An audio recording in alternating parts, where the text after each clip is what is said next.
ಯಾಕರೆ ಯಾವೊಬ್ಬ ಒಳ್ಳೆ ವಿಲನ್ನ ಕರ್ಕೊಂಬಂದು ಇಲ್ಲಿ ಗೊಳೆ ಕೋತಿರವನ್ನ ಅಂತ.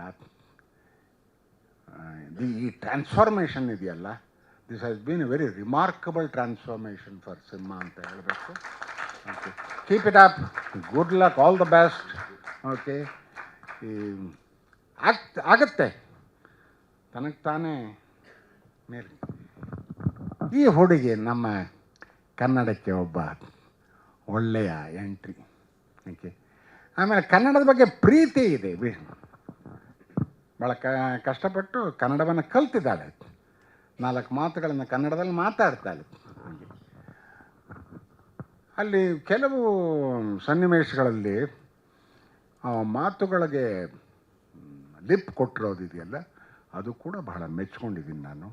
Okay, all in all it has been a wonderful experience.